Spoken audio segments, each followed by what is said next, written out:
Sesaat lagi kita simak bersama Takjim Tausiah Jelang Maghrib, persembahan Gemilang Setting Cilegon dan Sam Radio 96,9 FM Cilegon.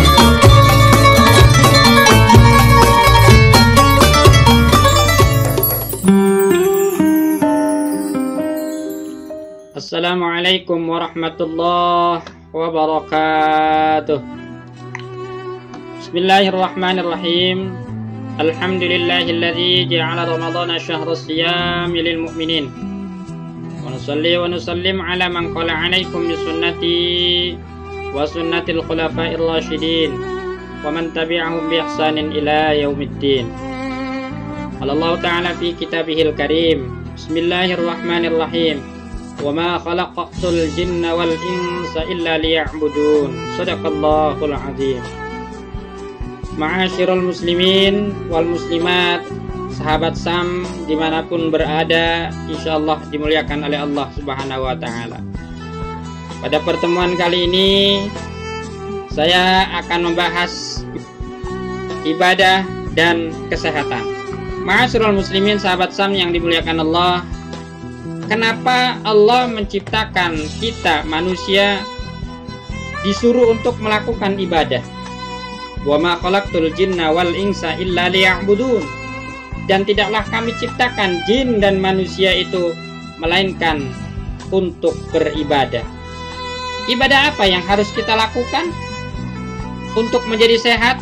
Ternyata semua ibadah manfaat buat kita. Bukan kita mendapatkan ridha Allah, ganjaran nanti dimasukkan ke dalam surganya Allah, akan tetapi manfaat ibadah kembali kepada diri kita manusia. Karena kita butuh ketenangan, karena kita butuh kedamaian, butuh kesehatan. Paling tidak ada 3 manfaat daripada ibadah. Pertama, ada unsur spiritual. Yang kedua, manfaat ibadah adalah unsur sosial. Yang ketiga, unsur medikal. Unsur spiritual, sosial, medikal. Unsur spiritual sudah pasti bahwa dengan ibadah jiwa kita akan menjadi lebih tenang, lebih damai, lebih siap menghadapi kehidupan. Jiwa kita akan menjadi stabil daripada orang yang senantiasa melakukan maksiat. Yang sering berzikir mengingat Allah, jiwa kita akan menjadi lebih tenang dan tentram daripada yang sering ngegosipin orang. Ala bidzikrillah tatmainnul qulub. Bukankah dengan zikir mengharap ridha Allah hati semakin tenang? Orang yang senantiasa bersyukur jiwanya akan lebih damai ketimbang orang yang kufur. Orang yang merasa cukup, qanaah, itu akan menjadi jiwanya lebih hebat, kehidupannya lebih damai. Orang yang sabar senantiasa, bukan sekedar pahala yang banyak dari Allah, tapi sabar juga membentuk kepribadian kita menjadi manusia yang lebih baik. Unsur spiritual, jiwa kita lebih hebat, lebih nyaman, lebih damai. Kemudian manfaat ibadah yang kedua apa? Unsur sosial. Orang yang senantiasa melakukan maksiat, kehidupan sosialnya tidak menjadi lebih baik.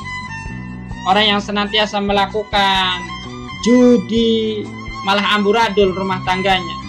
Kehidupan sesama manusianya acak, tidak karu-karuan. Tapi ketika kita melakukan sholat, ibadah, berjamaah ke masjid, bukan sekedar mendapatkan ketenangan, tapi juga kehidupan sesama manusianya, sesama makhluk sosial, kita akan menjadi lebih baik. Karena tahu bahwa sholat bukan sekedar hablum minallah, hubungan kita sama Allah, tapi hablum minan nas, harus menjadi lebih baik. Ketika kita bertemu sholat di masjid dengan tetangga kita, jarang silaturahmi. Ketika di masjid kita bertemu sesama saudara kita, jarang bertemu. Ketika di masjid bertemu, salaman, ngobrol, pasti ngobrolnya yang positif. Ketika kita di masjid, subhanallah. Kemudian sholat juga mencegah perbuatan keji dan mungkar. Inna sholata tanha 'anil fahsya'i wal munkar. Orang senantiasa mendirikan sholat yang betul-betul karena Allah, pasti dia akan menjaga kehidupannya dari suatu yang maksiat.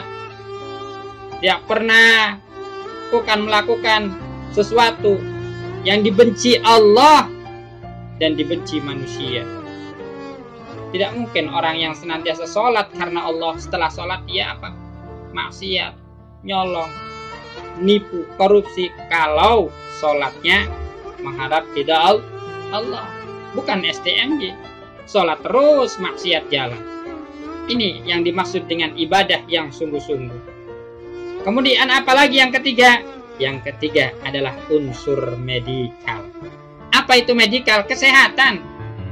Unsur kesehatan. Ternyata sholat, puasa, zakat, ibadah-ibadah yang lainnya bukan sekedar memberikan ketenangan bagi kita, bagi manusia batinnya menjadi lebih tenang, rohaninya lebih hebat, tapi juga memberikan kesehatan buat jasmani kita. Subhanallah.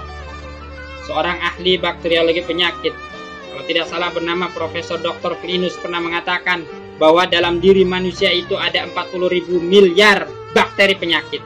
40.000 miliar bakteri penyakit. Cara membunuhnya ada 3 cara. Ada 3 cara menurut ilmu kedokteran. Dengan apa?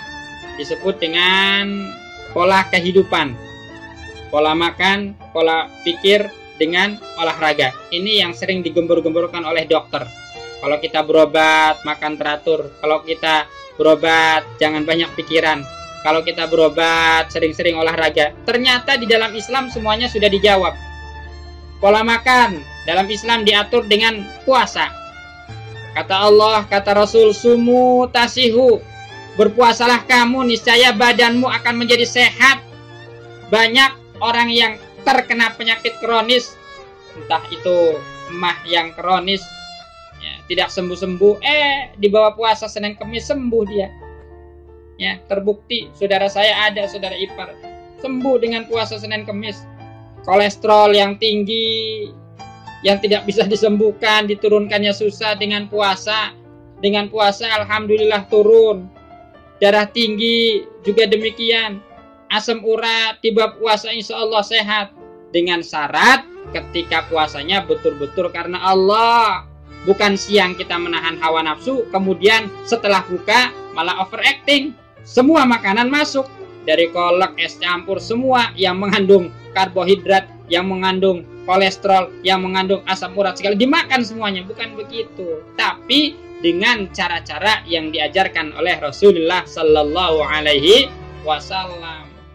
Itulah yang disebut siangnya berpuasa. Ketika buka juga kita menjaga puasa kita, menjaga hawa nafsu kita. Sumu tasihu, berpuasalah kamu, insya Allah badanmu akan sehat, dengan syarat puasanya sesuai dengan tuntunan Rasulullah. Kemudian pola pikir yang kedua, ya, pola pikir dalam Islam dijawab dengan 3: zikir, baca Quran, doa. Insya Allah dengan berzikir jiwa kita akan menjadi sehat, jiwa kita akan menjadi tenang. Ala bizikrillah tatmainnul qulub. Dengan baca Quran, insya Allah jiwa kita juga akan menjadi jiwa yang stabil. Jiwa kita, pikiran kita, otak kita akan menjadi cerdas, akan menjadi tenang, akan menjadi lebih baik insya Allah. Karena Quran adalah syifa, Quran adalah obat, Quran adalah rahmat, Quran adalah hidayah. Ma nunazzilu minal Qur'ani ma huwa syifaa'u wa rahmatul lil mu'minin wa la yaziduz zalimina illa khasara.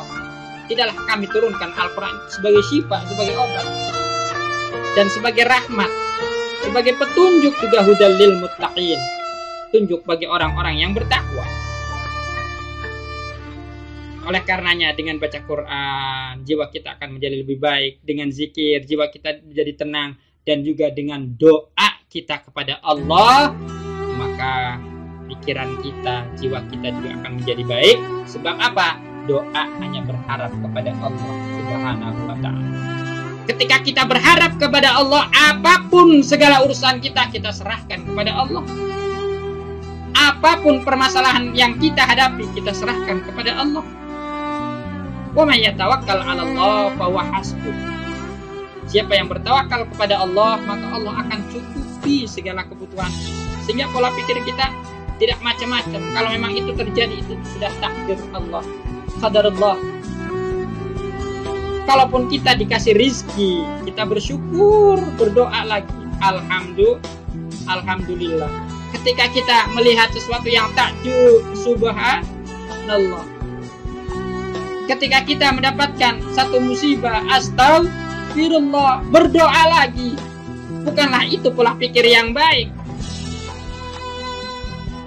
Ketika kita melihat sesuatu yang tidak suka, na'udzubillah, itu doa buat kita. Pola pikir kita menjadi pola pikir yang islami, pola pikir yang diridhai Allah, sehingga membuat jiwa kita akan menjadi tenang.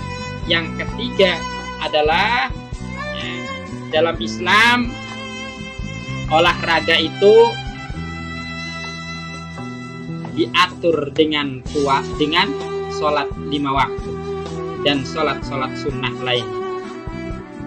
Olahraga dalam Islam diatur dengan gerakan sholat. Gerakan sholat itu semua mengandung unsur ibadah, mengandung unsur kesehatan. Bukankah seorang mahasiswa kedokteran dari Kairo pernah melakukan penelitian tentang masalah gerakan sholat? Endingnya, akhir daripada penelitian, dia menyimpulkan bahwa tidak ada gerakan olahraga yang sempurna selain daripada gerakan sholat. Subhanallah. Ibadah sholat adalah ibadah yang proporsional bagi anatomi tubuh manusia. Gerakannya sudah sangat melekat dengan gestur, gerakan khas tubuh manusia itu sendiri. Semenjak apa? Semenjak takbiratul ihram sampai salam itu mengandung unsur ibadah. Subhanallah. Insyaallah untuk gerakan sholat kita akan sampaikan besok khusus yang mengandung unsur-unsur olahraga dan kesehatan buat kita semuanya. Kita sama-sama berdoa, mudah-mudahan ibadah yang kita lakukan diterima di sisi Allah dan berefek baik buat kita sendiri, buat pribadi kita, kehidupan sosial kita, dan buat kesehatan kita, insya Allah. Allahumma sholli ala sayyidina Muhammad wa ala ali sayyidina Muhammad. Allahumma inna ala dzikrika wa syukrika wa husni ibadatik. Allahumma inni ala dzikrika wa syukrika wa husni ibadatik. Allahumma inni ala dzikrika wa syukrika wa husni ibadatik. Ya Allah, bantu kami ya Allah, supaya kami menjadi hamba-hambamu yang bersyukur, hamba-hambamu yang senantiasa ikhlas melaksanakan ibadah kepadamu ya Allah, mengharapkannya ridhamu ya Allah.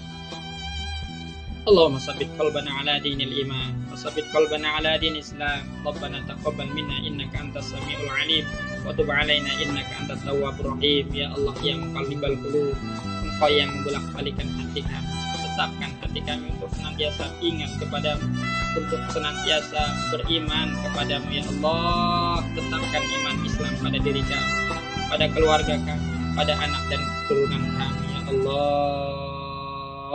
Allahumma inna nas'aluka ilman nafi'a wa rizqan wasi'a wa amalan sholihan mutaqabbal wa amalan sholihan maqbula.